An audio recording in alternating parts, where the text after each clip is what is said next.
ঘটনাটা বলতে গেলে ফিরে যেতে হবে সেই সময়কার গ্রাম বাংলার একদম মানে শীতের দুপুরবেলা। তো ওখানে একটা মানে ওই গ্রামের একটা স্টেশন আছে, স্টেশনটা খুব নিরিবিলি। স্টেশনের পাশে একটা চায়ের দোকান আছে, চায়ের দোকানে ওই মানে বাবা তখন গেছেন, গিয়ে বসেছেন, ট্রেনের তখনও দেরি আছে কিছুটা। তখন ওই ভদ্রলোক বলেন যে এরকম আমারই এক আত্মীয়, তার বাড়িতে একজন হঠাৎ করে উন্মাদের মতো হয়ে গেছে।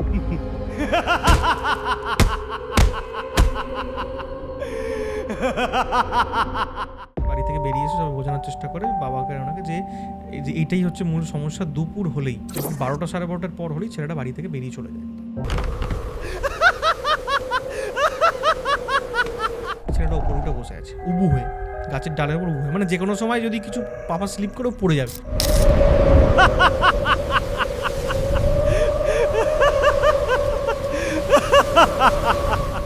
চুপ করে বসেছিল মাথা নিচু করে, ফট করে এরকম করে উঠে বলছে হতে হঠাৎ করে ঘুমটা ভেঙে গেছে। ঘুমটা ভেঙে এভাবে শুয়েছে সোজা, এবার চোখটা যেই খুলেছে খুলে দেখছে ওই ছেলেটা ঠিক ওইভাবে বেঁকে এইভাবে মুখের দিকে তাকিয়ে দাঁড়িয়েছে।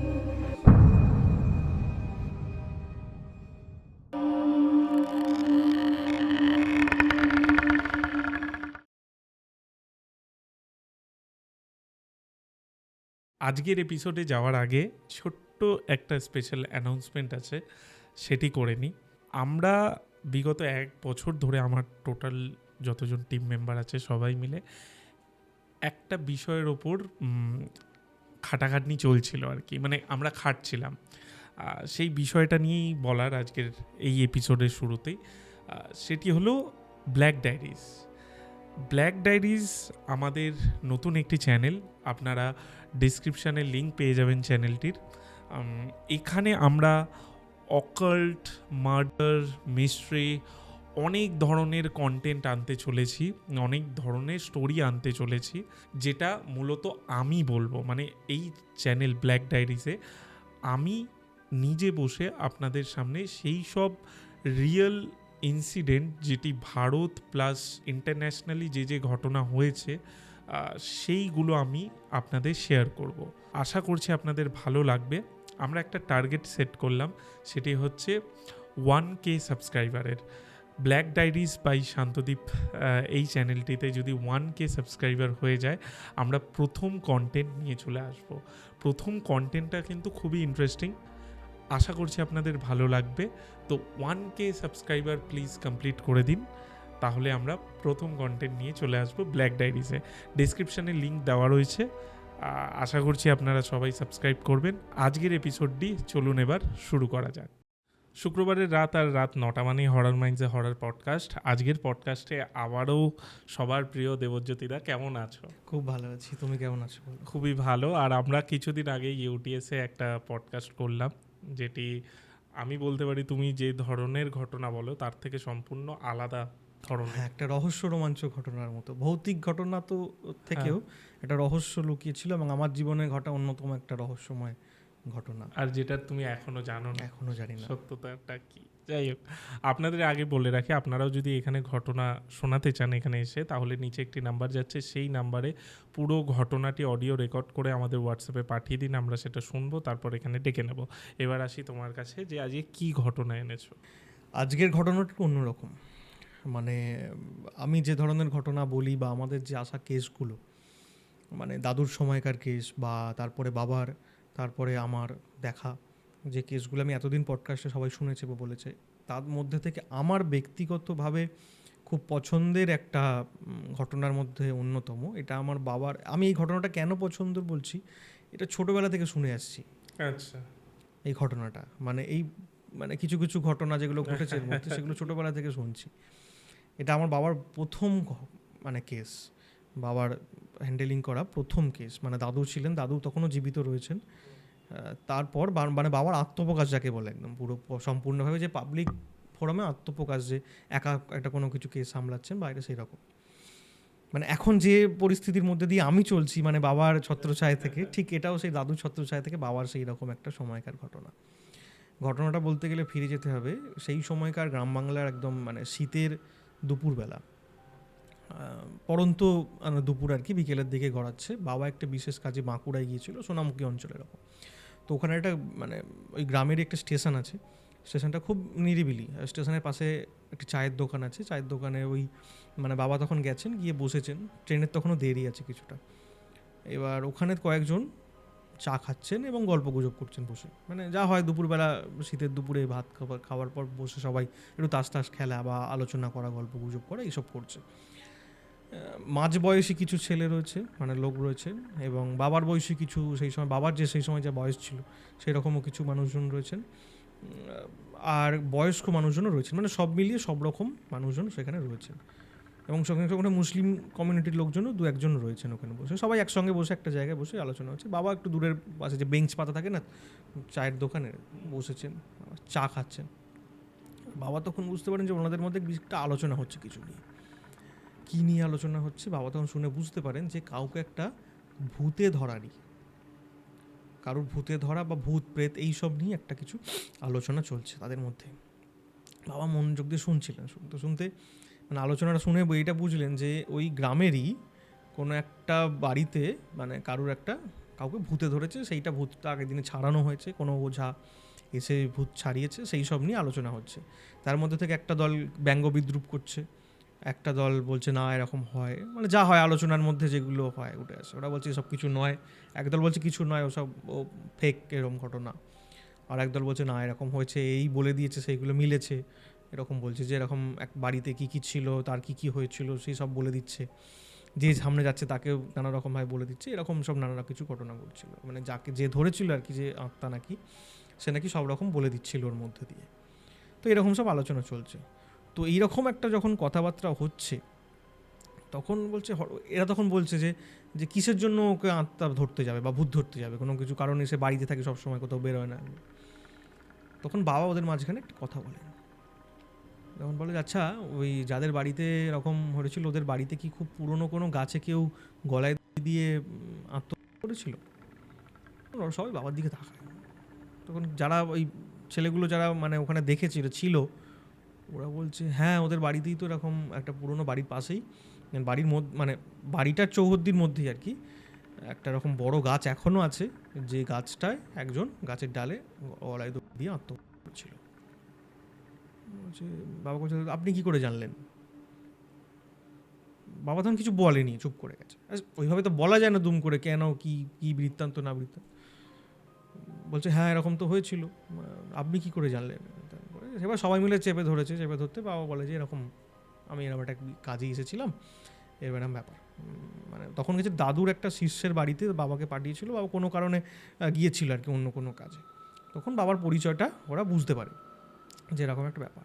তখন যারা ওই ব্যঙ্গবিদ্রুপ নিয়ে আলোচনা করছিল ওই ভূতে ধরা ব্যাপারটা নিয়ে, ওরা তখন বাবাকে একটা পরীক্ষা করার মতো বিভিন্ন প্রশ্ন করতে, আচ্ছা বলুন তো আপনাদের এরকম করেন, আমাদের কি আছে না আছে, আমাদের এসব হয় না, এসব কয়েক আপনারা মুক্ত খ্যানতেন, এসব নানা রকম ব্যঙ্গবিদ্রুপ চলে। আর এদের মধ্যে যে কজন ছিল যারা খুব বিশ্বস্ত ছিল, তাদের মধ্যে এখন বাবা প্রথম একজনকে দেখে বলে তুমি তো দুপুরবেলা খুব মাগুর মাছের ঝোল দিয়ে ভাত খেয়ে এলে। এটা বলতে না ও না সোজা হয়ে উঠে বসে পড়েছে, সবাই ওর মুখের দিকে তাকাচ্ছে, বলছে আরে খেয়েছিস? বলছে হ্যাঁ মাগুর মাছের ঝোল দিয়ে ভাত খেয়ে এসছে।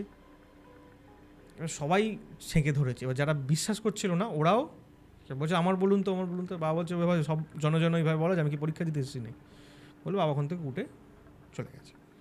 তার আগে জিজ্ঞেস করেছে কোথায় কী মন্দির হ্যান ত্যান, কোথায় কী বাড়ি, সব ওরা ওখানে জেনে নিয়েছিল। তার আগে উঠে আসার সময় বাবাকে একটি ছেলে বিশেষ খুব ব্যঙ্গ বিদ্রুপ করছিল, মানে ওই বেশি পাকা যাকে বলে ব্যঙ্গ বিদ্রুপ করছিল। ওকে বাবা উঠে আসার সময় বলে যে তুমি আজকে রাত্রিটা কিন্তু সাবধানে থেকো, তোমার বাড়িতে বড় বিপদ হতে চলেছে, এটা বলেই চলে যায়। এইটা যখন বলছেন বাবা তখনও কিন্তু ছেলেটা ব্যঙ্গ বিদ্রুপের মতো করেই কথা বলে, বলছে হ্যাঁ হ্যাঁ দেখবো কী আছে, দেখবো তুমি কত বড় কী জানো।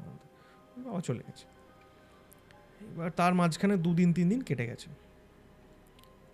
বাবা একদিন সকালবেলা মানে 2-3 দিন পর সকালে তোমার স্নান টান করা হয়ে গেছে, করে পুজো টুজো করে ওই 11টা 11:30 12টার দিক করে এরকম বসে, আমাদের তখন যে পুরনো মন্দির ছিল ওটা কেউ দেখেন, ওটা ছবিও নেই, ওই মন্দিরটার ছবিও নেই, পুরনো মন্দির।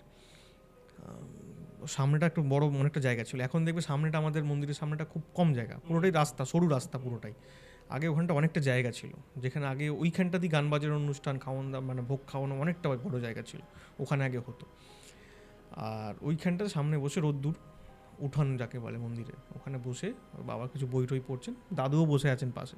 আর দাদু, আমি অনেক ঘটনাতেই বলেছি, দাদু বসে নস্যি নিতেন, বসে বসে নস্যি নিচ্ছেন, আর বাবা ওই কিছু তন্ত্রের পুরনো বইপত্র পড়ছেন, না দাদুর থেকে কিছু কথাবার্তা বলছেন বা জানছেন, এরকম সব তন্ত্র সাধনা, আশ্বাসন সাধনা, এইসব নিয়ে, এইসব বিষয় নিয়ে বাবা দাদুর সঙ্গে কথা বলছে। হঠাৎ করে দেখছি 4-5 জন আসছে। এবার তখনকার সময় আমি যে ঘটনা বলছি, এটা প্রায় ধরে নাও না তুমি আজ থেকে মানে কত বছর বলবো, প্রায় 50 বছর আগেকার ঘটনা বলছি, আরও বেশি তো কম নয়। তখনকার যে আমাদের এই গ্রামাঞ্চলের দিকে তখনকার যে যোগাযোগ ব্যবস্থা বা ফোন, এসব তো কিছুই আসেনি বা কিছুই নেই। 4-5 জন হেঁটে হেঁটে আসছে, মানে স্টেশন থেকে নেমে তারা হেঁটে হেঁটে এসছে, পুরো নালিকুল স্টেশন থেকে নেমে হেঁটে হেঁটে এসছে 5 কিলোমিটার। 4-5 জন আছে, ওরা এগিয়ে আসছে। বাবা প্রথমে এদেরকে দেখে কিছুটা চেনা চেনা লাগে, যে তারপর মনে পড়ে যায় যে আচ্ছা এদেরকে তো আমি স্টেশনে দেখেছিলাম ওখানে। বলে হ্যাঁ কী ব্যাপার বলো। বলতেই ওই ছেলেটাও তার মধ্যে ছিল, যাকে খুব মানে যে খুব ব্যঙ্গ বিদ্রুপ করেছিল আর কি, সে তখন সোজা এসে শটান বাবার পায়ে ধরে বলছে, আমার সেদিন এরকম বলা উচিত হয়নি, আমার এরকম মরবি বলো। বলছে কী হচ্ছে, ওটা ওটা ওটা। দাদু অবাক হয়ে গেছে হঠাৎ করে, দাদু কী কিছু কি ভুলভাল করে এসেছিস নাকি কিছু বলতে, এরকম কী হয়েছে ব্যাপারটা। দাদু তো বুঝতে পারছে না, বাবা বুঝতে পারছে না যে কী হলো হঠাৎ করে, কী বলেছে না বলছে মনে নেই তো, হঠাৎ 2-3 দিন কেটে গেছে, কি আর থরি ওখানে কী হয়েছে মনে রাখবে সবসময়। বলছে কী হলো, কেন এরকম করছো কেন। তখন ওদের মধ্যে থেকে একটি ছেলে, যাকে বলেছিল ওই মাগুর মাছের ঝোল দিয়ে ভাত খেয়েছিস, ওই ছেলেটি বাবাকে বলেন যে আপনি এরকম বলেছিলেন ঠাকুর, যে ওর বিপদ হবে। ওই দিনই ওর বাড়িতে ওর গোয়াল ঘরে আগুন লেগে যায়, গোয়াল ঘরে আগুন লেগে যায়, খুব ক্ষতিগ্রস্ত হয়, এবং ওর তা থেকে ওই আগুন থেকে ওর বাড়িরও কিছু অংশ ক্ষতিগ্রস্ত হয়। সেই সব নিয়েই ও বলেছে না আমি যাব, আমার এই অন্যায় যে এটা আমি ভুল করেছি সেটা আমি ক্ষমা চেয়ে আসবো, এই ভুলের ক্ষমা নেই জানতেন, আমি না জেনেই এরকম ব্যঙ্গ বিদ্রুপ করেছিলাম। না না ওসব কিছু ব্যাপার নয়, ও মানে আমি যেটা অনুভব করেছিলাম তোমাকে সাবধান থাকতে বলেছিলাম, তুমি বিশ্বাস করছিলে না, তোমাকে তো আমি খুলে কিছু আমার তো বলা সেটা সমীচীন নয়, তুমি কোনো সেইভাবে মানে বিশ্বাস করছো না, তুমি উল্টে ব্যঙ্গ বিদ্রুপ করছো, তাই আমার দায় পড়ে যায়নি সেটাকে তোমাকে বলার। আমার যতটুকু সাবধান করা আমি বলেছিলাম তুমি সাবধানে থাকবে তোমার বাড়িতে বলে আছে, তাই তুমি তোমার কাজ তুমি করেছো, আমার কাজ আমি করেছি, তুমি অন্যায় যেই যে মনে মনে যে অনুতাপ তোমার হয়েছে এটাতেই তোমার সমস্ত ভুল মাফ হয়ে গেছে বলে ওরা বসতে দিয়েছে, পুজোর প্রসাদ চরণামৃত এসব দিয়েছে। তাদের মধ্যে থেকে একজন মুসলিম ছিলেন ভদ্রলোক, ওনার বয়স হবে সেই সময় কম করে 50 থেকে 55 বছর। বাবা বলছেন যে তখনই 50-55 বছর হবে, দাঁড়িয়ে আছে ভদ্রলোক, কাঁধে ঝোলানো একটা ব্যাগ, হ্যাঁ ওই মানে কি বলবো ওই ধুতি টাইপেরই মানে এভাবে পরে আছেন, লুঙ্গি নয় মানে ধুতিটাকেই লুঙ্গির মতো করে পরেছেন, ওপরে ওই হাফ পাঞ্জাবির মতো পরে ওদের সঙ্গে এসছে। এবার ও ওখানে ছিলেন ভদ্রলোক, ওই ভদ্রলোক ওখানে ছিলেন। এবার উনি সঙ্গে এসে বলছে আপনাকে আমাকে একটা সমস্যা থেকে উদ্ধার করতে হবে। এবার তখন যে ছেলেটিকে ওই মাগুর মাছের ঝোল খাওয়ার কথা দিয়ে ভাত খেয়েছিল, ওই ছেলেটা না বাবার প্রতি আলাদা একটা ভক্তি বিশ্বাস, মানে একটু ভক্তিগত ব্যাপার তৈরি হয়ে গেছে। ও বলে যে এরকম ঠাকুর এরকম উনিও একটু এই ধরনের কাজকর্ম কিছু করেন। তখন বোঝা যায় যে ওই ভদ্রলোক, ওই মুসলিম যে ভদ্রলোক, উনি হচ্ছে মুসলিম ওই ওঝা গুণিন টাইপের একজন কিছু, মানে মুসলিম তন্ত্র সাধনা করে, তন্ত্র চর্চা করে, ওঝা গুণিন এসব কাজ করে। হচ্ছে উনির একটা সমস্যা আছেন, সেটা আপনার সঙ্গে একটু কথা বলবেন বলে উনি আরও আমাদের সঙ্গে এসেছেন। আমরা আসছি শুনে উনি বললেন তাহলে আমিও যাব। আমরা কালকেই আসতাম, উনি আসবেন বললেন বলে আজকে আমরা ওনার জন্যই আরও আজকে এলাম আমরা। কী ব্যাপার। তখন ওই ভদ্রলোক বলেন যে এরকম আমারই এক আত্মীয়, তার বাড়িতে একজন হঠাৎ করে উন্মাদের মতো হয়ে গেছে, যে অদ্ভুত ব্যবহার করছে। বাবা বলে অদ্ভুত ব্যবহার করছে হঠাৎ করেই? বলছে হ্যাঁ, এর আগে কোনো দিন এরকম কোনো কিছু হয়নি? বলছে না। বাবা বলছে আপনি কিছু করেননি? বলছে আমি অনেক কিছু করার চেষ্টা করেছি, কোনোতেই কোনো কিছু হয়নি, উল্টে আমি যতবার কিছু করতে যাচ্ছি আমারই অসুস্থ হয়ে পড়ছি বা আমি শরীর খারাপ করে যাচ্ছে আমার। বললেন ঠিক আছে, বলো আপনাকে একবার আমার সঙ্গে তাহলে যেতে হবে সেখানে। বললেন কোথায় জায়গাটা? বাবা বললেন মানে ওই যে ভদ্রলোক, বাবা জিজ্ঞাসা করলেন যে কোথায় জায়গাটা, উনি তখন বললেন যে বর্ধমানের একটা জায়গায়। আমি জায়গাগুলোর নামগুলো বলছি না, কারণ ওই ওই এলাকার তো সেই জায়গাগুলো বুঝে যাবে, কারণ ওইগুলো খুব মানে ঘটনাটা আলোড়ন ফেলার মতোই ঘটনা সেই সময়কার, খুব অনেকেই জানে, বাচ্চা থেকে বুড়ো এই ঘটনাগুলো ওখানকার লোকজনরা জানে। তখন বললেন যে বর্ধমানের এরকম একটা জায়গা, আমারই আত্মীয় তাদের বাড়িতে। ঠিক আছে, তাহলে যাব।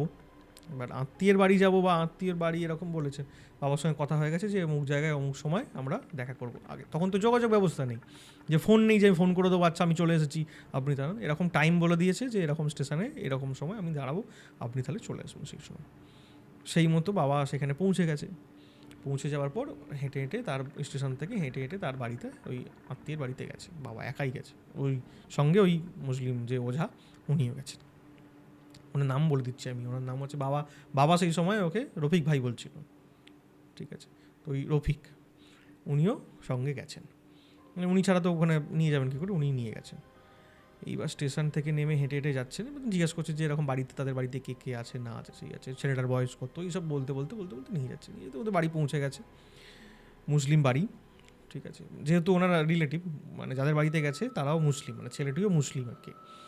চাষাবাদই তাদের মূল মানে জীবিকা, তার সঙ্গে কিছু গরু আছে, চাষ করে খায়, আর গরু মানে দুধের ব্যবসা, ঘুঁটের ব্যবসা, মানে গরুর ওই গোবর থেকে ঘুঁটে দিয়ে জ্বালানির জন্য ওই সব ব্যবসা, এইসবই ওদের করে সংসার চলে আর কি। খুব যে মানে কি বলবো, মানে আর্থিকভাবে তারা সচল তা নয়, মোটামুটি। এবার তাদের যে বাড়িটা, যে বাড়িটায় গেছে, সেই বাড়িটার যদি আমি পরিচয় মানে তোমাকে বোঝাই যে সিকোয়েন্সটা কীরকম।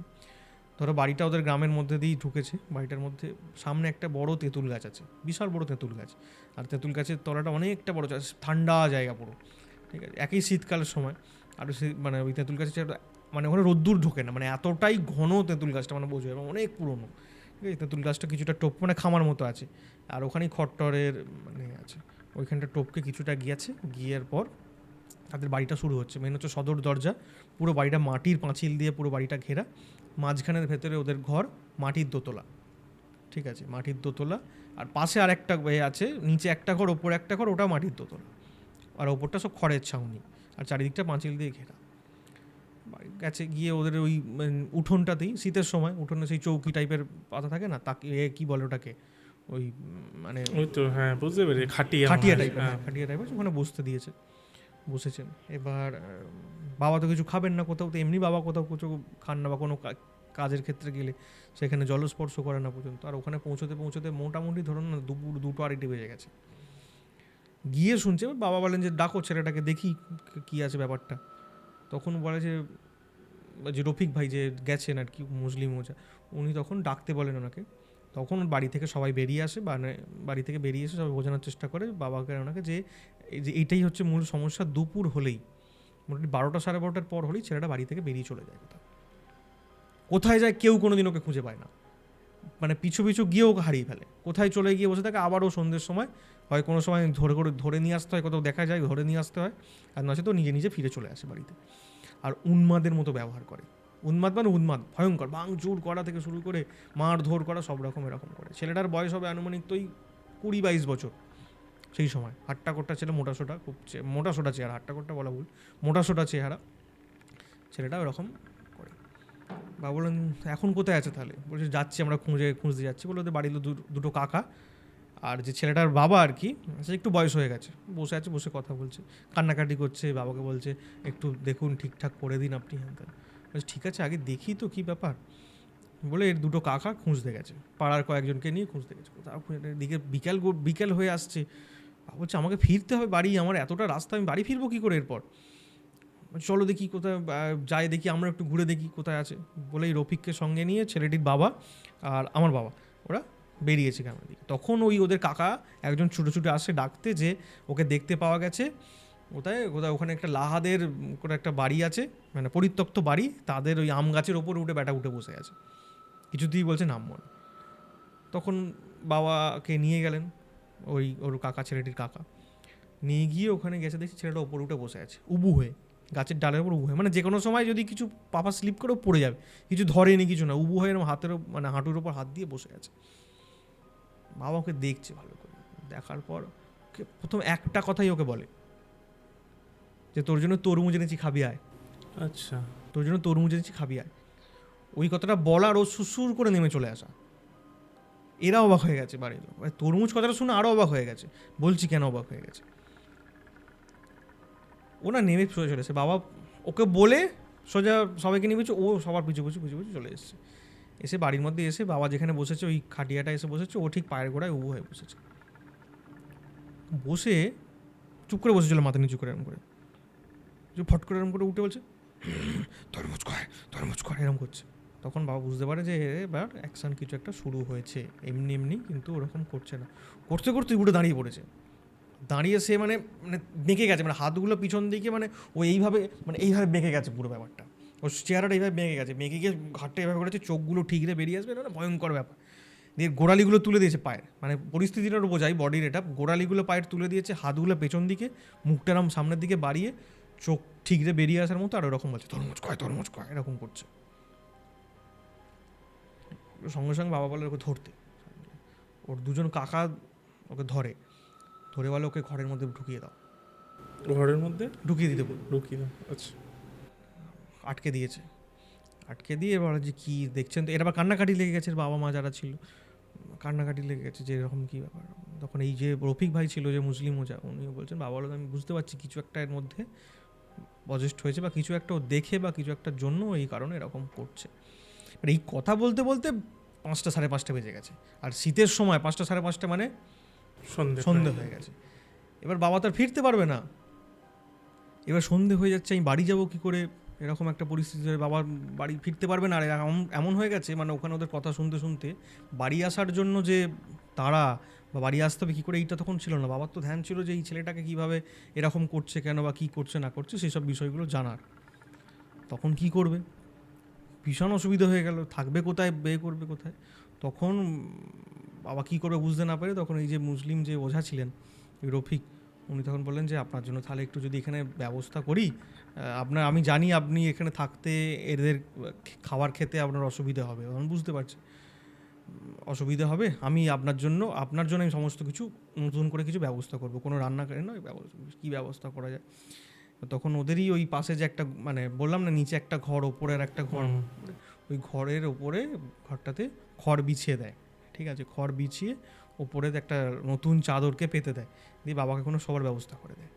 আর কি করে, ওদের তো বাড়িতে গরু ছিল, ওরা দোকান থেকে মানে ওই কী বলবো চিড়ে খই এসব সব কিনে আনে, একদম দোকান থেকে নতুন কিনে এনে, আর ওদের মানে যে গরু রয়েছে, গরুর দুধ একদম ওই মাটির, মানে কী বলবো ভাঁড় যেগুলো বলে, মাটির যে সরা, তাতে ওই মাটির সরাও কিনে এনে, মাটির সরাতে দুধ আর ওই খই চিড়ে এইসব দিয়ে বাবাকে রাত্রিতে ওরা খেতে দেয়। ঠিক আছে, খেতে দেওয়ার পর ওখানে থাকার জন্য দিয়ে দেয়, যথেষ্ট ওরা আপ্যায়ন করে, নিজেদের মধ্যে আন্তরিকতার সঙ্গে করে। বাবা সেখানে রাত্রিবেলা থেকে যান, এবার রাত্রে শুয়ে পড়েছেন, এইবার হচ্ছে ওর ঘটনাটা এবার শুরু। রাত্রিবেলা শুয়ে আছে, বাবা বলছে আমার তো উটকো জায়গায় ঘুম হচ্ছে না, একটা অস্বস্তি হচ্ছে, এরকম একটা খড়ের এতে আওয়াজ হচ্ছে, খসখস করছে, এই ফিরলে অসুবিধে হচ্ছে। তো শুধু আবার শীতের সময় শুয়ে আছি, বলছে কিছুক্ষণ পর চোখটা না লেগে গেছে, বলছে আমি ওই সময় স্বপ্ন দেখছি যে আমি একটা কোথাও জায়গায় হেঁটে চলে যাচ্ছি, আমি মানে এইসব উল্টোপাল্টা নানা রকমভাবে স্বপ্ন দেখছি। হতে হতে হঠাৎ করে ঘুমটা ভেঙে গেছে, এবার শুয়েছে সোজা, এবার চোখটা যেই খুলে দেখছে ওই ছেলেটা ঠিক ওইভাবে বেঁকে এইভাবে মুখের দিকে তাকিয়ে দাঁড়িয়েছে। আচ্ছা, বলছে আমি দরজা তো বন্ধ করেছিলাম, আর ওকে তো ওখানে দরজা বন্ধ করে রাখা হয়েছিল, আর এই শুয়ে আছে, আর এই মুখ ওর এইভাবে তাকিয়ে আছে। তরমুজ দিলি না তুই, মিথ্যে বললি, একটাই কথা বলছে, তরমুজ দিলি না তুই, মিথ্যে বললি। বাবা তখন মানে উঠে বসে পড়ে বাবার ওই ক্রিয়া নিজের মধ্যে করতে শুরু করে, করতে ছেলেটা আস্তে আস্তে নর্মাল হয়ে যায়। নর্মাল হয়ে গিয়ে ওই বাবার পায়ের কাছে উবুহে বসে পড়েছে। বসে কিছুক্ষণ পর বলছে আমাকে না এরকম মারে, ঠিক আছে, আস্তে আস্তে, আমাকে না এরকম খুব মারে এরা, তুই বাঁচাবি আমাকে বাঁচা না, আমি যেতে পারছি না, ঠিক এরকম কয়েকটা কথা বলে যে আমাকে খুব মারে, আমাকে তুই বাঁচা, আমি এখান থেকে যেতে পারছি না। বাবা কিচ্ছু কথা বলেনি, তারপর বলছে নিজেই ও বেরিয়ে চলে গেল।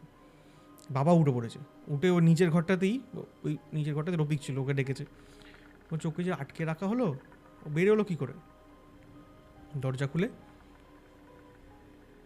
বলছে তাই তো, তোমার কাছে ঢুকেছিল? বলছে হ্যাঁ। তোমারও তো দরজা তুমি বন্ধ করে শুলে? বলছে আমিও তো সেটা বুঝতে পারছি না। কী করে ঢুকলো, আমার দরজা খোলা দেখছি, আবার ও নিজে নিয়ে চলে গেছে, শ্বশুর করে নিজের ঘরে চলে গেছে, গিয়ে নিজে নিজে দরজা বন্ধ করে দিয়েছে। এরা আবার রফিক গিয়ে দরজাটাকে আটকে দিল, ওদেরকে ডাকলো ঘুম থেকে তুলে রাত্রিবেলা, ডেকে বলছে একে তালা দাও এতে, কোনো কারণে বেরিয়ে পড়েছে, তালা দিয়েছে, তালা দিয়ে পরের দিন সকাল হয়েছে, সকালে বাবা ওখান থেকে বেরিয়ে চলে এসে বলে আমি দেখছি কী করা যায় না করা যায়, একে তো কিছু একটা তো আকর্ষণ করে আছে, এর ওপরে ভর করে আছে, যার কারণে এ কিছু একটা দেখেছিল, দেখার পর সেই আকর্ষণ থেকে এই জায়গায় একটা হয়েছে ঘটনা। ঠিক আছে আমি আসছি, আমি কয়েকদিনের মধ্যেই আপনাদেরকে জানাচ্ছি কী হয়, আমি আসবো আবার বলে রফিককে নিয়ে চলে আসেন বাবা বাড়িতে। এসে দাদুর সঙ্গে এই বিষয় নিয়ে আলোচনা করেন। আলোচনা করার পর কী করবেন, ওকে কী করা যায় না করা যায় এইসব বিষয় নিয়ে আলোচনা হচ্ছে। তখন বাবা দাদুর সঙ্গ সেই সবে সবে ছেড়ে একা একা শ্মশানে যাওয়া শুরু করেছেন। ঠিক আছে, আর শ্মশান সাধনা বা এই ধরনের শ্মশানে গিয়ে ক্রিয়া করার জন্য এগুলো খুব একা নিভৃতে করতে হয়, এবং ওগুলো সাধনার জিনিস। ওখানে ওইগুলো যে মরা যেখানে দাহ করা হয় সেখানে বসে যে ক্রিয়াগুলো করতে হয়, বা যা কিছু শ্মশানের যা কিছু ক্রিয়াগুলো, ওগুলো মানে আমি এখন দেখছিলাম, এটা পার্ট অফ গল্পের মাঝখানেই বলছি, ঘটনার মাঝখানে অনেকে দেখি সেগুলো রিলস এখন ফেসবুকে দেখতে পাচ্ছি, কেউ শ্মশানে ক্রিয়া করছে তার রিলস, ছবি, হ্যাঁ এই সমস্ত কিছু রিলসও চলে আসছে সামনে। এগুলো খুব গোপন এবং গুচ্ছ, এগুলো রিলসে দেখানোর জিনিস নয়। দেখছিলাম আমি একটা জায়গায় যে এরকম কেউ একজন কালো কাপড় চোপড় পরে একটা শয়ের ওপর বসে আছেন যেখানে দাহ হয়, বসে ব্যাকগ্রাউন্ডে গান চলছে, দেবের এই সিনেমাটার গান বেরিয়েছে নাকি, খাদানের খাড়া তুই কালি তুই খাড়া হাতে নাকি তারা তুই খাড়া হাতে, এই গানটা চলে এসছে। যাকে যা এখন তারাও তো আপডেট হয়েছে, ক্ষমতাও আপডেট হয়ে গেছে। তো এই বিষয়ে বলি যে ওই সমস্ত ক্রিয়া বা ওই শ্মশানে ওই সমস্ত জায়গায় ব্যাপারটা হচ্ছে প্রমাণ দেখাতে হবে না, প্রমাণ তো তোমার কথায়, প্রমাণ তোমার ক্ষমতায়, ওটা এখন যেটা হয় প্রুফ চাই একদম, ওটা দেখিয়ে দুটো ঠিক আছে, যাক যে যাক বলছো যে তার কর্ম শেষ আর করুন, যাক ওটা মানে প্রসঙ্গে মনে পড়ে গেল এই ঘটনাটা বলতে গিয়ে তোমাকে। এবার ওই শ্মশানে ক্রিয়া করতে যাওয়া বা শ্মশানে গিয়ে কাজ করার ওগুলো খুবটাই গোপনভাবে করতে হয়। এবার বাবার সেই সময়ে দুজন খুব ছায়াসঙ্গী ছিলেন, খুব ছায়াসঙ্গী, মানে সব সময় মানে বাবার সঙ্গে থাকা যাকে বলে। আমারই পাড়ারই পাশেই, একদম বাড়ির পাশেই দুজন কাকু, বাবার থেকে ওই বছর 10-15 এরকম করে ছোটো হয় বয়সে। তারা দু ভাই, মানে ভাই অনেক, তারা ওই দুটো ভাই বাবার সঙ্গে থাকতেন। এবার ওই কাকু দুটোর মধ্যে একজন বাবার সঙ্গে অনেকবার গিয়েছে, আর প্রথমবার, একজন যে কাকু সে হচ্ছে প্রথমবার যাবে এরকম।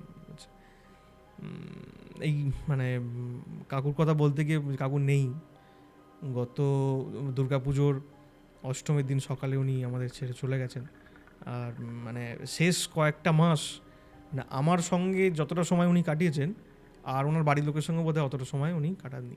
আমার সঙ্গে অত্যন্ত সময় রাজনৈতিক আলোচনা থেকে শুরু করে নানা রকম, আর বাবার কাছ থেকে ওই শ্মশানে গিয়ে অনেক কিছু উনি আয়ত্তও করেছিলেন, অনেক কিছু আয়ত্ত করেছিলেন, অনেক কিছু দেখে বলে দিতে পারতেন, মানে কিছু জিনিস বাবা ওনাকে শিখিয়েছিলেন। মানে আমাকে ওই বসে বসে আর কি করতো আমার সঙ্গে, দেখি তোর হাতটা দেখি একবার, এরকম করতো। আর ওই কাকু বিয়ে করেননি, আমি জন্য রাগাতাম, তুমি আজকে তোমার বয়স হয়ে গেল, দেখছো তোমার শরীর খারাপ, আজকে যদি তোমার একটা বিয়ে হতো, কাকিমা থাকতো, তাহলে তোমাকে যত্ন করতো, এরকম মজা করতাম। কিন্তু ও আমাকে অনেক কথা কিন্তু বলে দিত অনেক সময়, অনেক কিছু। তুমি জানলে কী করে এইগুলো? বলে হ্যাঁ আমি জানি।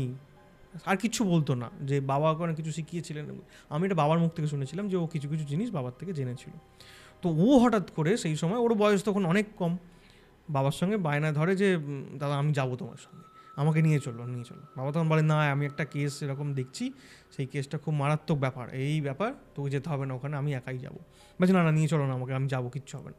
বলছে তুই কিন্তু প্রথমবার যাচ্ছিস, তোর ওই ভাই আমার সঙ্গে গেছে, তুই যাচ্ছিস, ভয় পেলে, কোনো কারণে যদি ওখানে ভয় পাস, ছুটে পালাবি না বা ছুটবি না, যাই হোক তুই অজ্ঞান হয়ে আমি তোকে তুলে আনবো, তুই যাই দেখবি যাই হোক না কেন, ছুটে পালাবি না বা কিছু চেঁচাবি না, চুপ করে থাকবি, বসে থাকবি, আমি তোর সঙ্গে থাকবো, এটুকু ধরে রাখ যে আমি কিন্তু আসবো না, আমি থাকবো তোর সঙ্গে।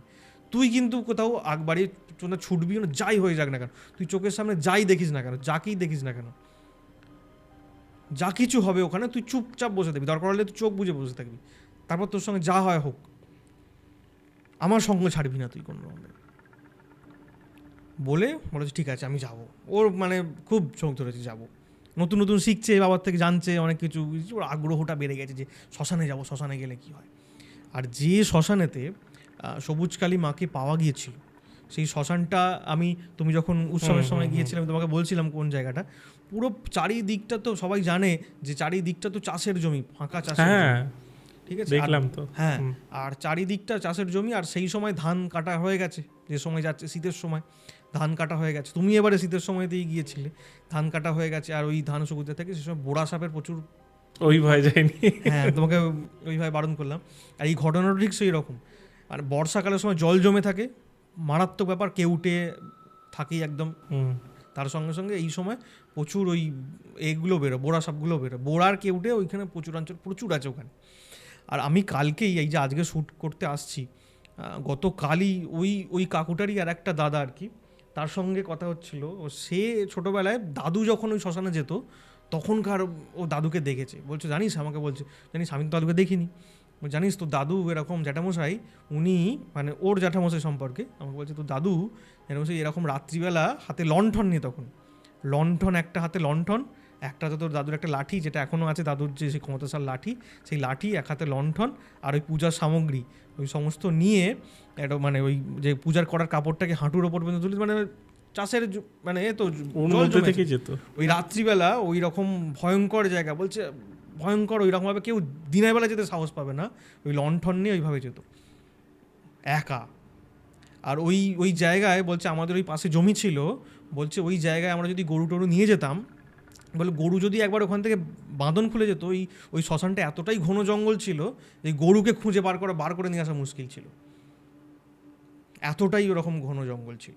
এখন তো অনেক ফাঁকা হয়ে গেছে, আমি একটা ভিডিও করে, আমার কাছে আছে ভিডিওটা, আমি গিয়েছিলাম রিসেন্ট বছরখানেক আগে, এখন তো অনেকটা ফাঁকা হয়ে গেছে, কিন্তু ওই 500 বছরের বেশি নিম গাছটা এখন আছে শ্মশানের।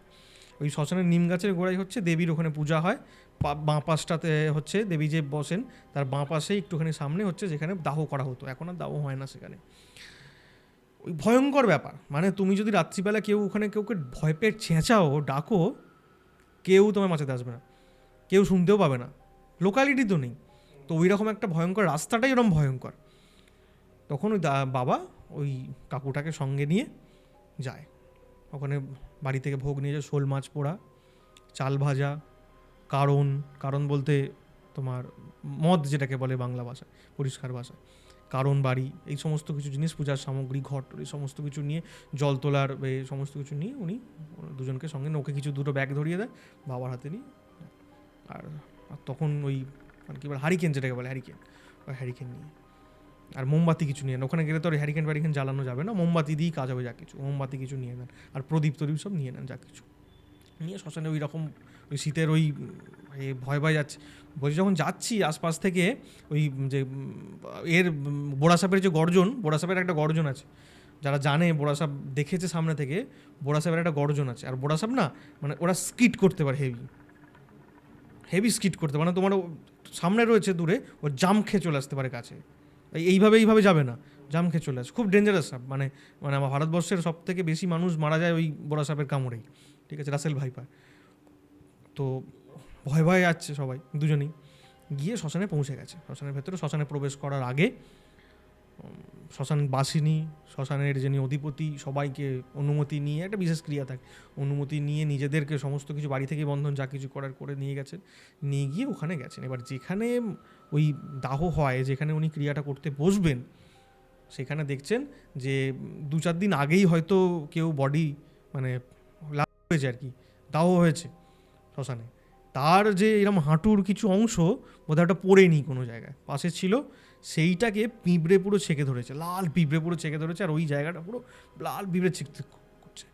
বাবা তো দেখে মাথায় হাত, যেগুলোকে ঘাঁটালেও তো চারিদিক ভর্তি হয়ে যাবে, পুরো কামড়ে শেষ করে ফেলবে, আর আমি ওখানে বসবোই বা কী করে, এমন একটা পরিস্থিতি, পুরো থুকথুক করছে এত পিঁপড়ে। এও বলছে দাদা কী করে বসবে গো, ও তো একটু না ওই পরিবেশটাতে একটু ভয় পেয়ে গেছে, কী করে বসবে গো আসনেতে, বলে গুরুদেবের নাম করে বসি না, বাবা না মায়ের নাম নিয়ে বসি, বলে বাবা বলেন প্রথমে মায়ের যে থান যেখানটা, ওই যে নিম গাছের তলায়, মায়ের কাছে গিয়ে যা কিছু ক্রিয়াকর্ম মাকে জানানোর, যা কিছু করে অনুমতি নিয়ে, ক্রিয়া করার আগে যে অনুমতিগুলো নিতে হয়, যা কিছু করে ওখানে বসে করে, এবার উনি ওখানে গিয়ে বসে বলছে, আমি বলছি তা খাবি না, কী আছে ওখানে, ঠিক আছে, ওই যে পিঁপড়ে আছে তা খাবি না, ভাববি না, কিছু আসনটা গিয়ে সোজা পেতে দিয়েছে, পেতে দিয়ে বসে পড়েছি। বসে এবার বলে ব্যাগপত্র থেকে সব বার করে সব সাজিয়ে বসিয়ে সমস্ত কিছু হয়েছে।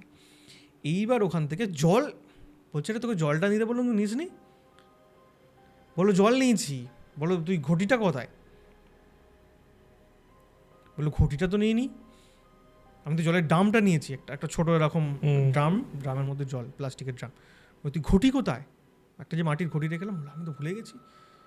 না, এবার তো কেলেঙ্কারি ব্যাপার, না পারবে এ একা যেতে, না পারবে ওকে বসিয়ে রেখে বাবা একা দিবে। একে যদি শ্মশানে এখন বসিয়ে রেখে যাওয়া হয় তাহলে ও তো এসে দেখবে এ ডেড ভয়ে, ওর আত্মারাম খাঁচা ছাড়া হয়ে যাবে। আর একে যদি একা পাঠানো হয় রাস্তাঘাটে, এখন কি করবে, কোথায় কি ভয় পাবে, ছুটবে, কোথায় অজ্ঞান হয়ে পড়ে থাকবে, মানে দুদিক থেকেই মানে এগোনোও যাবে না, পিছনেও যাবে না, কী করা যায়? বাবা বললেন তুই এক কাজ করতো, তুই আমার কাছে আয়। বলে ও মাথাটা এগিয়ে দিল, বাবা ওর মাথার উপরে একটু ক্রিয়া করে দিলেন।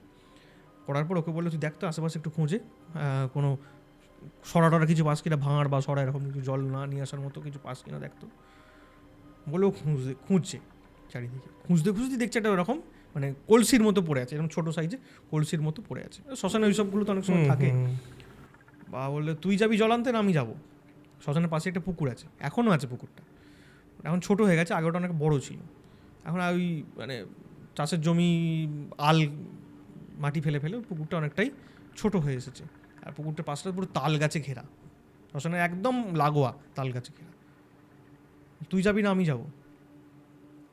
বলছে আমি যাচ্ছি, তুমি তো আছো এখানে থেকে। আর মানে বাবা যেখানটা বসেছে, মানে যেখানে দাও হওয়ায় ওখান থেকে পুকুরটা দেখা যাচ্ছে, মানে বাবা যে ওখানে মোমবাতি জ্বালিয়ে বসেছে, ও যদি ওইখান দিয়ে এসে পুকুরে জল তুলতে নামেও বাবাকে দেখতে পাবে, লাইটিংটা দেখতে পাচ্ছে। ও হাতে ওই হ্যারিকেনটাকে নিয়ে, এক হাতে ঘটিটাকে নিয়ে, জলের ঘটিটাকে নিয়ে ও এসছে। এবার এসে তখনকার ঘাট তো বাঁধানো ঘাট না, শ্মশানের ঘাট মাঠের মাঝখানে কি আর থোড়ি বাঁধানো হবে নাকি? ওই যে তাল গাছের যে গুঁড়িগুলো হয়, ওই গুঁড়িগুলোকে স্টেপ বাই স্টেপ খোঁটা দিয়ে পুঁতে স্টেপ করা আছে, ঠিক আছে? এবার ও একটা খালি পায়ে এক স্টেপ নেবে, জলে নেমেছে, এতখানি গোড়ালির একটু উপর পর্যন্ত ডুবে ও জল তুলছে। শীতকাল, ঠান্ডা লাগছে, জল তুলেছে।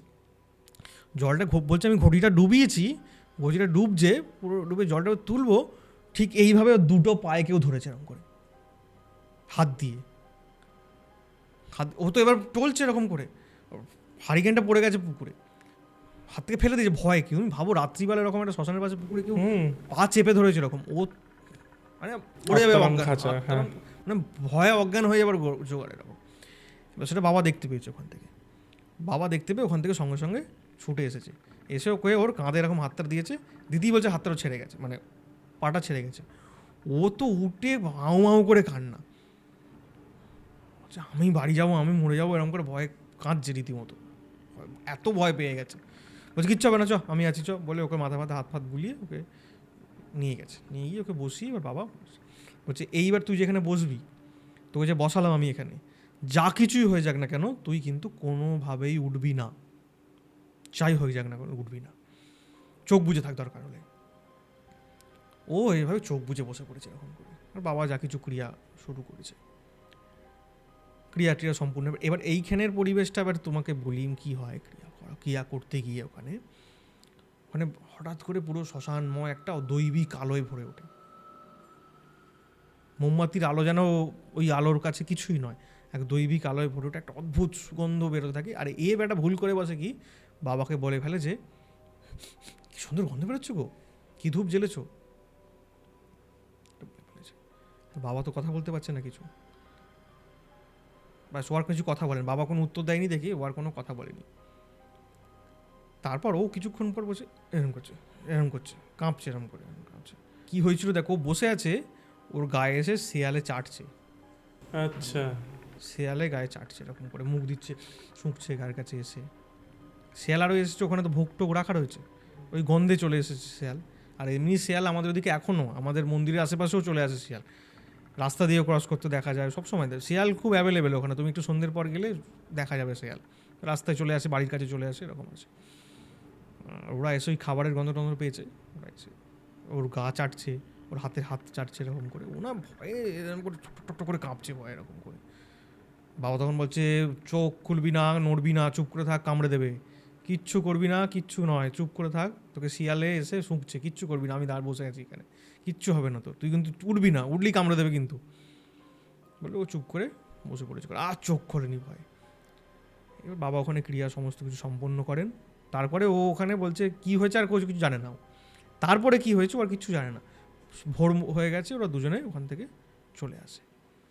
চলে আসার পর পরের দিন ওখানে যা কিছু ক্রিয়ার সমস্ত কিছু ওই ছেলেটার জন্যই যা কিছু ক্রিয়া হয়েছিল চালানোর জন্য, সেগুলোকে নিয়ে একদিন পর বাবা ওখানে যান। তার মধ্যে রফিক ভাইকে খবর যায়, রফিক ভাইকে সঙ্গে নিয়ে ওখানে গিয়ে পৌঁছে বলেন যে ওখানে কি দেখে ও করেছিল তোমরা জানো, এরকম কিছু হয়েছিল, কিছু দেখেছিল যেদিন থেকে ও এরকম উন্মাদ হয়, প্রথম দিনটা থেকে আমাকে একটু বলো তো। ঘটনাটা হচ্ছে ওই ছেলেটা ও না খুব চাষবাস করতো, ওর খুব নেশা। এই পাগল ছেলেটা যে পাগল হয়ে গেছে, উন্মাদ হয়ে গেছে, ওর না চাষের খুব নেশা। ও সেই বছর গরমের সময়, গরমের আগের সময় তরমুজ চাষ করেছিল,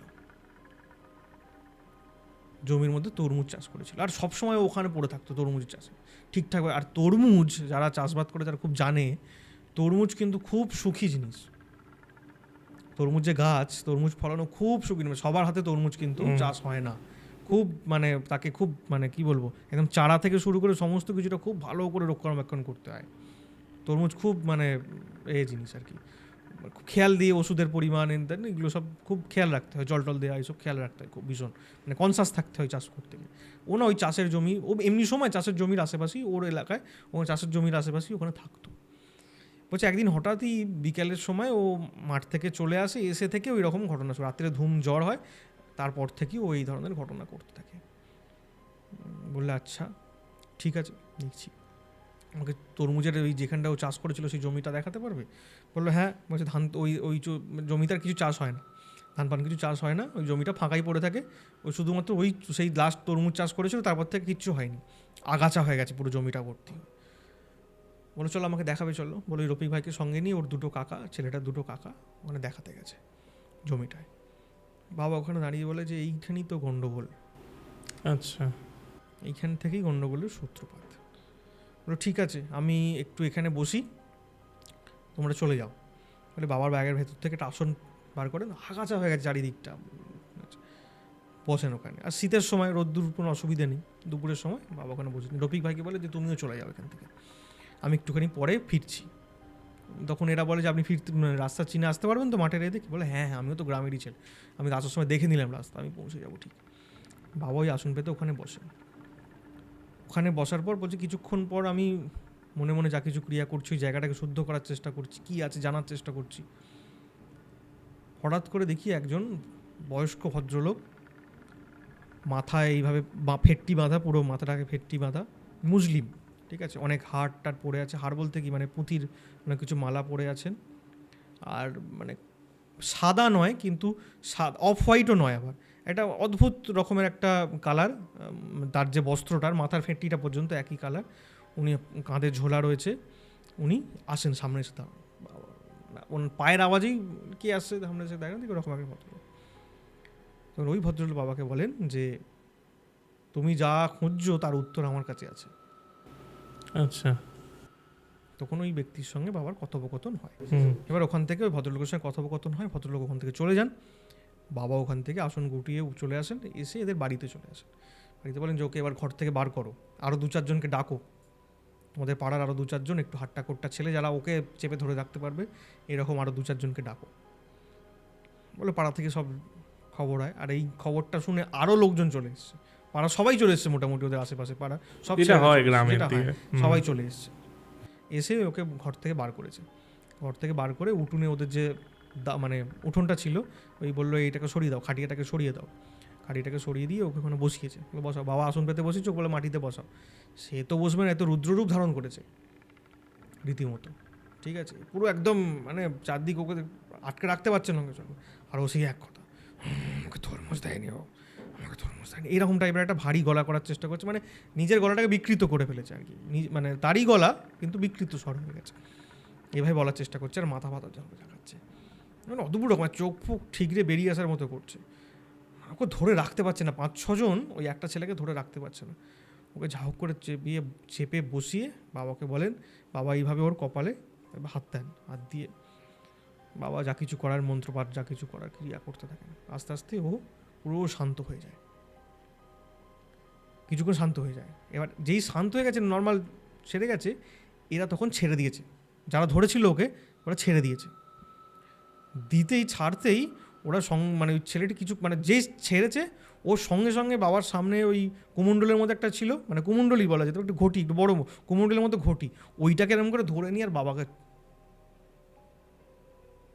মেরে দিয়েছে একদম। আচ্ছা, মানে বাবা মাথাতেই মারার চেষ্টা করেছে, সরিয়ে দিয়েছে, এরকম কাঁদে, মানে ভয়ঙ্করভাবে জোরে চোট, বাবার মানে হাত লেগেছে, চোট লেগে গেছে অনেকটাই। কিছুটা সামলে নিয়ে ওকে আবার সঙ্গে সঙ্গে ধরে নিয়েছে, ওকে কেড়ে নিয়েছে হাত থেকে ঘটিটা। বাবা এবার রেগে গেছে, তুই আমার মারলি, এইভাবে তোর এত ক্ষমতা হয়ে গেছে বলে ওকে শুইয়ে দিয়েছে, ফেলে দিয়েছে ওকে, শুইয়ে বলে ওকে শোয়া, শুইয়ে বাবা ওর ওপর বুকের ওপর পাটা দিয়ে ওকে দাঁড়িয়েছে, মানে দাঁড়ায়নি সম্পূর্ণ, একটা পাটা ওর ওপর দিয়েছে, দিয়ে ওই কুমণ্ডলের জল ওই মন্ত্র পড়তে পড়তে ওর ওপর দিচ্ছে। দেওয়ার পর ও আস্তে আস্তে পুরো ওখানেই সেন্সলেস হওয়ার মতো হয়ে যায়, সেন্সলেস পুরো হয়ে গেল। হয়ে যাওয়ার বললো একে এবার তুলে ঘরে গিয়ে শুইয়ে দাও। সবাই মিলে গিয়ে ঘরে গিয়ে ওর বিছানার উপর শুইয়ে দিয়েছে, শুয়ে দিয়ে বললো তোমাদের এখানে কোনো নাপিত আছে, তাকে ডেকে আনো, একে মাথা মুন্ডন করে দাও, পুরো ন্যাড়া করে দাও একদম। এটা সবাই অবাক হচ্ছে যে কী হচ্ছে ব্যাপারটা। সঙ্গে সঙ্গে পাশের গ্রাম থেকে একজনকে নিয়ে এসছে, নাপিত তার বাড়ি থেকে নিয়ে এসে, ওই বিকেল হয়ে গেছে তখন, থেকে তুলে এনে ওকে পুরো ওই, ও তখন অসৈচন্য অবস্থায় রয়েছে, তখন সেন্স আসেনি, ওকে শুইয়ে বিছানার মধ্যে শুইয়ে ওই কলা পাতা পেতে ওর চুলগুলোকে সব মুন্ডন করে দিয়েছে। মুন্ডন করে দিয়ে বলে চুলগুলো ওই কলা পাতায় মুড়ে আমার কাছে নিয়ে এসো, চুলগুলোকে মুড়ে নিয়ে ওরা রেখে দিল বাবা, রেখে দিয়ে বলে আমার সঙ্গে যে কোনো দুজন এসো আমার সঙ্গে। বললো দুটো কাকাই সঙ্গে গেল। এবার ওই রফিক ভাই বলছে আমিও কি যাবো, না আমি যাই, মানে বললো না তোমায় যেতে হবে না, আমি যাচ্ছি। বললো সঙ্গে নিয়ে দুজনে গিয়ে ওই যে তরমুজ যে মানে যে জমিটা ছিল যেখানে চাষ করেছিল, ওই জমিতের একটা মানে মাঝখান দেখে সেখানে ওই চোর চুলগুলোকে ওখানে পুঁতে দেওয়া হয়, যদি ওখান থেকে চলে আসে। এবার সবাই বসে যে এবার কী হয়েছিল ব্যাপারটা জানতে হবে। এবার ব্যাপারটা হচ্ছে ও যখন ওখানে ওই তরমুজ চাষ করতে ওখানে বসে থাকতো, ওখানে প্রায় একজন আসতেন, একজন সাধক, দেখে পুরো মনে হবে যেন হিন্দু কোনো সাধক এরকম, সেখানে প্রায় আসতেন। ওনাকে এসে বলতে তরমুজ দিবি আমাকে, যখন থেকে উনি চাষ শুরু করেছে ছেলেটা তখন থেকে ওকে তরমুজ চাইতো, যে তোর তরমুজ আমাকে দিবি, আর ও তাড়িয়ে দিত। যা ও একটা মুসলিম ছেলে, একটা হিন্দু সন্ন্যাসীর প্রতি তার তো অত ভাবভক্তি থাকা উচিত কথাই নয়। তো যাবো না, তুমি তো এখন তরমুজ হলোই না, তুমি এরকম করছো, যাও দেবো না, এরকম করে বলতো আর চলে যেত লোকটা, বারবার চলে যেত। এরকম যখন তরমুজ হয়ে গেছে তখনও একটা দেনারে আমাকে তরমুজ এরকম করে একটা দেনারে, কিছুতেই ও দিত না এরকমভাবে। একদিন ওই গরমের সময় খুব, এবার তরমুজ শেষের দিকে, ঠিক আছে, খুব অল্পই কিছু পড়ে আছে, ও একদিন বিকেলের সময় গেছে আর ওই ওকে দেখতে পেয়েছে, ওই সাধকটাকে দেখতে পেয়েছে, বলছে একটা তরমুজ দেনা রে, আমার খুব কষ্ট হচ্ছে, খাবো, আমি সকাল থেকে কিছু খাইনি, জলের কষ্ট হচ্ছে, একটু দেনা, তোর তরমুজই খাবো, একটু দেনা আমাকে, একটা দেনা। এরকম করে চেয়েছো, দেয়নি। এবার ও দেয়নি, ও তখন প্রতিবারের মধ্যেই ফিরে চলে যাচ্ছে। ফিরে যেতে যেতে ওর জমিটার পাশেই, মানে ওর জমিটা তখন শেষও হয়নি, ওখানে ওই যে সন্ন্যাসী সেন্সলেস হয়ে যায়, অজ্ঞান হয়ে পড়ে যায়। ও তখন পড়ে গেছে, অতটা গুরুত্ব দেয় না কোথাও, ও মনে করেছে নাটক করছে বা কিছু হচ্ছে এরকম। এবার আশেপাশে অনেকে চাষের অন্যান্য লোকজনও ছিল, তো ওই ছুটে এসে দেখেছে সন্ন্যাসীকে পড়ে যেতে, কী হলো, এবার ওরা জল টল এনে মুখে টুকে ছিটে দিয়েছে, সেটা দেওয়ার পর জ্ঞান ফেরানোর চেষ্টা করছে, দেখছে ওর কোনো রকম কোনো পালস চলছে না। সবাই মিলে ধরে গ্রামে ডাক্তারখানার কাছে নিয়ে গেছে, নিয়ে বলছে ওই সন্ন্যাসী মারা গেছে। এইবার ওইখানে ওর যে ওই মৃত্যু হলো, ওর যে শেষ যে মনের ইচ্ছা এবং ওর কাছে আকাঙ্ক্ষা, সেইটা তো পূর্ণ হলো না, অতৃপ্ত হয়ে গেল ব্যাপারটা। সেইটাও মারা যাওয়ার পর ওর ওপরে এফেক্টটা পড়ে, ঠিক আছে। এইটা পুরোপুরি বাবা জানতে পারেন, যার সঙ্গে বাবার সাক্ষাৎ হন তরমুজের ওই তরমুজের ওখানে যে মুসলিম যে ভদ্রলোক উনি সাক্ষাৎ করেছেন, স্বয়ং উনি পীর বাবা। উনি এসে সমস্ত কিছু বলে প্রায়শ্চিত্ত করবার জন্য সমস্ত কিছু বলে, এবং ওনার প্রায়শ্চিত্ত পাপ ক্ষয় করার জন্যই, যাতে প্রায়শ্চিত্ত হয়, ওই মাথা মুন্ডন করিয়ে তার ওই চুল ওইখানে সারা জীবনের মতো ওখানে পুঁতে দেওয়া হয় এবং জমিটাকে পরিশুদ্ধ করা হয়, যাতে তুমি এর যে পাপটা তুমি করেছিলে, তোমার মাথা মুড়িয়ে তোমাকে এখানে তোমাকে দেয়া হলো। ঠিক আছে, এই সেই তারপর ওই সাধকদের তো আর তোমার ওই সাধ্য শান্তি কিছু হয় না, বা তাদের মুক্তিও সেইভাবে হয় না, তারা তো অন্য জগতে আছে। এবং উনি কী স্তরের সাধক ছিলেন বা কিছু সেটা তো জানার কথাও না। উনি হয়তো ওই অভিশাপ থেকে উনি মুক্ত হয়ে গেলেন, চলে গেলেন। এবং শেষ দিকে কি হয়েছে, উনি যখন ওনার প্রতি আকর্ষণ হয়ে গেছে, ওই যে মানে ওই যে সাধকের যে আত্মাটা, একে যখন শাস্তি দেবে বলে যখন এর উপরে অ্যাটাক হয়েছে, এ তো মুসলিম, এবার এ তো মুসলিম, নানা রকমের ক্রিয়াকর্ম হচ্ছে, এবার এই সমস্ত ক্রিয়াকর্মের মাঝে পড়ে ও আর ওর মধ্যে থেকে বেরোতে পারেনি, আর ওকে ছাড়তে পারছিল না। যার কারণে প্রথম দিন মনে আছে, বাবা যখন গিয়ে রাত্রে শুয়েছিলেন, ওই ছেলেটা ওর মুখের দিকে তাকিয়ে এসে দেখছিল যখন রাত্রিবেলা, তারপর নিচে বলছিল না আমি না এখানে আটকে আছি, আমি যেতে পারছি না, ও যেতে পারছিল না ওই সাধক ওখান থেকে কিছুতেই, তাকে ওইভাবে ওখান থেকে মুক্তি দেওয়া হলো। এই হচ্ছে এই পুরো ঘটনাটা। ফাইনাল মুক্তিটা খুবই ইন্টারেস্টিং ঘটনা। এটা তো মানে এই সময় তুমি ছিলে না? না না, আমার মানে বাবা ছোট না একদম, আমার বাবারই বিয়ে হয়নি। ও আচ্ছা, বাবার বিয়েই হয়নি তখন। আচ্ছা, বাবা তখন নিয়া প্রথম কেস। হ্যাঁ, অন্য ধরনের ঘটনা। আর এটা মানে যার সাথে হয়েছে মুসলিম।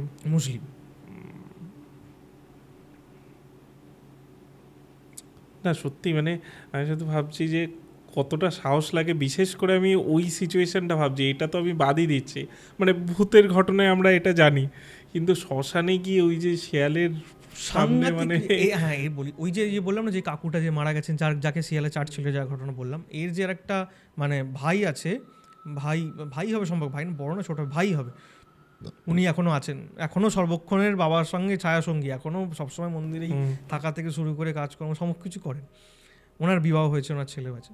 তো ওই কাকুটার সঙ্গে একরকম একটা ঘটনা ঘটেছিল, বাবার সঙ্গে শ্মশানে গিয়ে 1 সপ্তাহ কারোর সঙ্গে কথা বলেনি।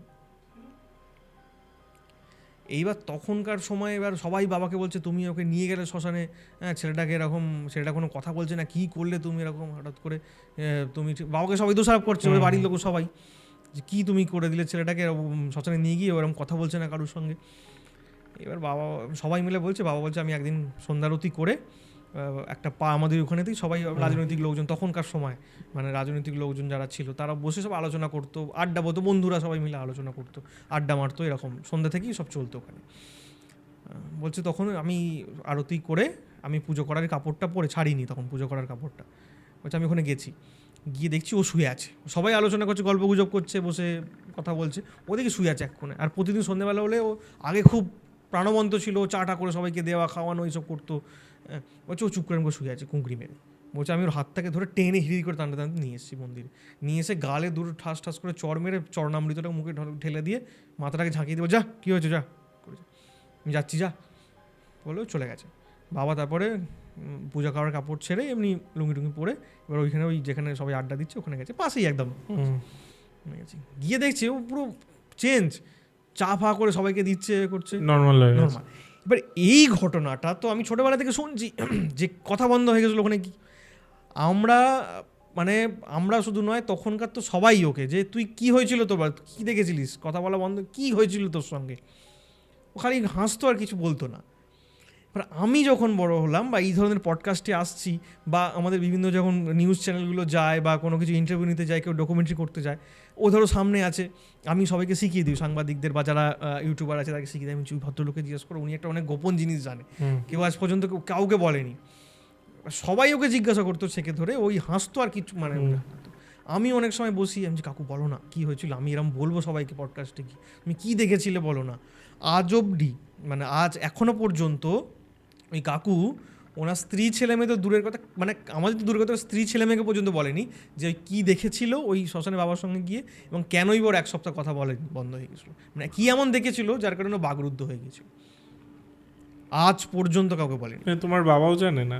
বলেনি বাবা বলে ওকে জিজ্ঞাসা করবি। ও মানে তোমার বাবা জানবে তো, বাবার সঙ্গে তো গিয়েছে, সেটাই তো, কী দেখেছিল আজ পর্যন্ত এখনো পর্যন্ত বলেনি। এরকম আছে বাবার সঙ্গে ছায়াসঙ্গী, মানে এরকম হতে গিয়ে অনেক কিছু আছে, মানে তাদের সঙ্গে অনেক কিছু ঘটনা ঘটেছে, মানে খুব কঠিন এইসব ক্রিয়া, অত সোজা জিনিস কিছু নয়। তোমার কি মনে হয় কি দেখেছো তুমি?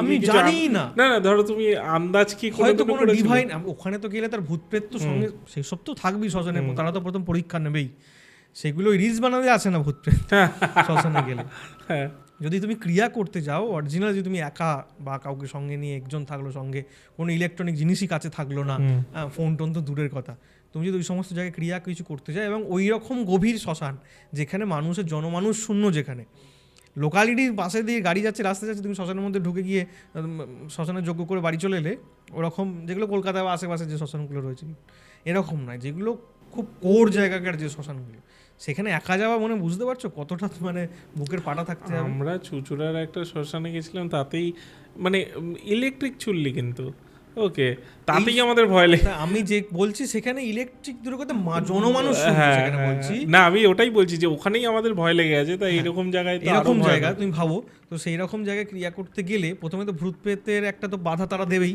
ঠিক আছে, সাধনার ক্ষেত্রে বাধা দেবে, তারপরে হয়তো বা কোনো ডিভাইন এমন কিছু সে সাক্ষী হয়েছিল, তার জন্য হয়তো সে মানে কি বলবে বা কি করবে না ভেবে উঠতে পারে, ওইটার থেকে বেরোতে পারেনি। একটা মানে কি বলবো, খারাপ জিনিস হলে ওনাকে মানুষের তো ট্রমা হয়, এর হয়তো এমন কিছু ভালো জিনিস ট্রমা হয়েছিল, ও মানে ওইটা থেকে বেরোতে পারেনি। এরকম প্রচুর হয়, এই সমস্ত ক্রিয়া করতে গেলে প্রচুর ভোগ করতে হয়। একটা তো মানে বাবার থেকে বয়সে বড় বাবার বন্ধু, 1-2 বছরের বড়, আমি জেঠু বলি, তার তো দাঁতগুলো বাবার সঙ্গে গিয়ে তার দাঁতগুলোই চলে গেল। হ্যাঁ, তাকে এখনো বাঁধানো দাঁত পড়ে থাকতে হয়, তার বাবার সঙ্গে গিয়ে দাঁতগুলোই চলে গেল অ্যাক্সিডেন্ট হয়ে, এমন হলো। মানে ওখানে বাবা একটা বিশেষ জিনিসের সন্ধান পান, একটা বিশেষ গাছের, যে গাছটা বাবা অনেক দিন ধরে খুঁজছিলেন, তো এরকম বর্ষাকালের সময় সন্ধান পান যে এরকম জায়গায় একটা গাছ আছে। বাবারই সেই সময়কে পাড়ারই একজন ছায়াসঙ্গী, সে এসে বলে যে এরকম যাবে ঠাকুর, এরকম আছে। সেই সময় বাবার এরকম 4-5 জন ছিল যারা বাবার সঙ্গে সবসময় থাকতো, এখনও আছে, কিন্তু তারা সবসময় থাকতো, তাদের সঙ্গে অনেক কিছু জানি, আমি শুনি, তাদের মুখ থেকে কী কী হতো, কী কী পরিস্থিতি হতো তারা বলতো। এরকম 4-5 জন বাবার সঙ্গে থাকতো, তার মধ্যে একজন, সে তার আলুর ব্যবসা ছিল, এখনও আছে, চাষাবাদ করে আলুর ব্যবসা। সে এসে বলে এরকম গাছটা আমি তুমি যেমন বলেছিলে ঠিক ওরকমই গাছ, আর যাবে সেখানে? বলে হ্যাঁ যাবো। আর এই যে ভদ্রলোক, এর একটা বলবে, এটা শ্মশানে একটা ক্রিয়ার ঘটনা আছে, মানে সেই শ্মশানটাতে দিনের বেলাতেও মানে যে মরা পড়া জায়গা, সেখানে দাহ জ্বলছে না, কিন্তু আগুন জ্বলে উঠতো, আমি পরের অন্য কোনো পডকাস্টে বলবো। তখন ওই ভদ্রলোক যে বলে যে আমার জায়গায় গাছ আছে, যাবে? বলো হ্যাঁ চল। বলে কিছুটা আমাদের ওই 26 নম্বর রোড, যেটা অহল্যাবাই রোড, যেটা সোজা আরামবাগের দিকে যাচ্ছে, আরামবাগ হয়ে ডানকুনি, এই তোমার ডানকুনি থেকে আসছে 26 নম্বর, এসে সোজা ওটা বাঁকুড়া পর্যন্ত যাওয়া যায়, ঠিক আছে? বাঁকুড়া যে বাসগুলো সব ওইটা দিয়ে যায়, স্টেশন থেকে উঠে সামনে যে রোডটা ডান দিকে বা দিকে চলে যায়, ঠিক আছে, ওই রুট ধরে যেতে হবে কিছুটা, সাইকেল নিয়ে 3 জনে বেরো। এই যে বলতে এসেছিল যে আলুর ব্যবসা করে, ওর সাইকেলের পিছনেতে বাবা বসেছে, আর বাবার যার একজন বন্ধু যাকে বলছিলাম ওই যেটু যার দাঁত ভেঙে গেছে, সে সাইকেল নিয়ে পেছনে আছে, সে একা সাইকেল চালাচ্ছে। বর্ষার সময় টিপটিপ করে বৃষ্টি পড়ছে, ওই জেঠুটা এক হাতে ছাতা, এক হাতে সাইকেলে হ্যান্ডেল ধরে সাইকেল চালাচ্ছে, আর বাবা এর সাইকেলের পিছনে বসে ছাতাটাকে ধরেছে, ও চালিয়ে নিয়ে যাচ্ছে। বলছে চালিয়ে ওখানে চলে গেছি, গিয়ে ওই গাছটা খুব বেশি হাইট নয়, এতটা হবে হাইট, মানে আমাদের 5 ফুটের মধ্যেই হবে গাছটার হাইট। বলে আমরা 3 জনে মিলে গাছটা গোবরানোর চেষ্টা করছি, ওর শিকড়টা দরকার, ওই গাছটার শিকড়টা খুব কাজের জিনিস, গাছটাকে ওবড়াচ্ছি। আর বৃষ্টির সময় তো, বর্ষাকাল, মাটি তো ভিজে আছে, চলে আসবো। 3 জনে মিলে চেষ্টা করছি অনেকক্ষণ, 1/2 ঘন্টা ধরে এদিক সেদিক করে, আর শাবল টাবল কিছু নিয়ে যাইনি, বলছে আমাদের খেয়ালও নেই যে শাবল টাবল নিয়ে যাবো। অনেকক্ষণ ধরে এদিক সেদিক হেলিয়ে হুলিয়ে মাটি খুঁড়ে করে পাশ থেকে ইট ফিট দিয়ে সরিয়ে ফরিয়ে অনেকক্ষণ ধরে চেষ্টা করে লাস্টে যখন মানে 1/2 ঘন্টা 40 মিনিট চেষ্টা করার পর 3 জনে গাছটাকে মানে তুলছে আস্তে আস্তে, এবার শিকড়টা ছিঁড়ে যাবে নিচে থেকে, তুলছে, দেখছো পুরো গাছটা উঠছে, আর শিকড়টা জড়িয়ে পুরো একটা মোটা কেউটে সাপ পুরো জড়িয়ে ওর সঙ্গে উঠছে। ওটাকে গাছটাকে সঙ্গে ফেলে দেয়, সাপটা অটোমেটিক চলে যায়। ওখান থেকে শিকড়গুলোকে ওরা ভেঙে নিয়ে, কিছুটা অল্প সংখ্যক কিছুটা ভেঙে নিয়ে ওদের চলে আসে। এবার আস্তে আস্তে রাস্তার মধ্যে মানে আসছে, বলছে ও পার হওয়ার নয় রাস্তাটা, মানে ওইভাবে ওখানে মানে পার হতে হয় না, দরকার নেই ওই দিক থেকে এদিকে আসার। বলছে ওই জেঠুটা বলছে আমার কী মন গেল, আমি কিভাবে পার হয়ে গেলাম, হঠাৎ করে জাস্ট রাস্তাটা পার হয়েছে, আর এদিক থেকে একটা লরি যাচ্ছিলো, ওই তখনকার দিনে সেই লরি বলে ওটাকে, কি বলে, শক্তিমান লরি যেটাকে বলতো আমাদের দিকে, এখন সেগুলো ইট ভাটার কাজে খুব ব্যবহার হতো, সামনের দিকটা। হ্যাঁ, শক্তিমান লরি, ওই লরি ইট ভাটারই লরি, ওই লরির ওই পিছন দিকে ডালার অংশ ওর সাইকেলে লাগে, মানে ওর মানে সাইকেলের গায়ে লাগে, হ্যান্ডেলেতে লাগতেই ও ওখানে পড়ে যায়, পড়ে যেতে মুখটা পুরো থুবড়ে পড়ে, এই সবগুলো ফেটে যায়, আর সামনের এই দাঁতগুলো পুরো ভেঙে যায়। এবার যে কাজের জন্য ওখানে যাচ্ছিল, বাবাকে বারণ করছিল ওখানে যাওয়ার নয়, বাবারা লাইন দিয়ে আসছে, ও হঠাৎ করে পিছন দিক থেকে বেঁকে পড়েছে, ওই ভদ্রলোকের সারা জীবনের মধ্যে দাঁতটাই চলে গেল, ফলস দাঁত বাঁধিয়ে এখন রয়েছে। বয়স হয়ে গেছে, অনেকটাই বয়স হয়ে, বাবারই 75, ওর তো 76-77 বছর বয়স হবে। মানে এই সমস্ত ক্রিয়া করতে গেলে প্রচুর সমস্যার মধ্যে পড়তে হয়। আমাদের কম সমস্যার মধ্যে পড়তে হয় নাকি? আমরা সেগুলো কি সিম্প্যাথি দেখার জন্য ফেসবুকেও জানাই না বা লাইভেও দেখাই না? আমাদের বিভিন্ন রকম সমস্যার মধ্যে পড়তে হয়, কিছু কিছু ক্ষেত্রে ভুল ভাল পদক্ষেপ হয়ে যায়। তাই আমাদের অনেক কিছু জিনিস ভেবে চিনতে বুঝে, আর বিষয়টা তো পুরোটাই আমার মনে হয় একটা এক্সপেরিমেন্ট এবং গুপ্ত। হ্যাঁ, এবার তুমি একটা জিনিস করতে যাচ্ছ, সেখানে তো ভুল হতেই পারে। কারণ প্রত্যেক দিন তো আলাদা আলাদা টাস্ক, একই জিনিস তো করছো না, চ্যালেঞ্জিং এর মুখে পড়তে হয়। হ্যাঁ, তো সেখানে তো ভুল হতেই পারে। জিনিসটা খুব গুপ্ত আজকাল। মানে এইগুলো তুমি দেখবে না, আমাদের কোনো ক্রিয়া বা এই ধরনের কিছু জিনিস হচ্ছে, সেগুলো কোনোদিন কোনো পডকাস্টে দেখানো বা আমার কোনো সোশ্যাল মিডিয়াতে যে এই কোনো কাউকে ভূত ছাড়ানো হচ্ছে বা কারোর কিছু ক্রিয়াকে করানো হচ্ছে, সেগুলো দেখানো হয়। কারণ আমাদের ট্রেডিশন রয়েছে এই জায়গায়, আমরা ওইটা পারবো না, আমরা চাইলেও পারবো না দেখাতেই। এবার তুমি যেটা বলছিলে যে প্রমাণ প্রুফ দেখানোতে হবে বা আমরা এইসব করি, দেখো তোমরা শুধু পডকাস্টে ঘটনা শুনছো, আমরা এইসব করি, তারা তাদের মতো করুক, কিন্তু আমার মনে হয় না সেগুলো কখনোই উচিত। কেউ যদি কাজ জানে, কারো যদি ক্ষমতা থাকে সত্যিকারের, তাহলে মানুষ এমনি তাকে খুঁজে নেবে, ঠিক আছে? হ্যাঁ, মানে তোমার যদি একটুখানি এখানে মানে গুড় রেখে দাও, পিঁপড়ে ঠিক চারিদিক থেকে খুঁজে খুঁজে চলে আসবে তোমার কাছে।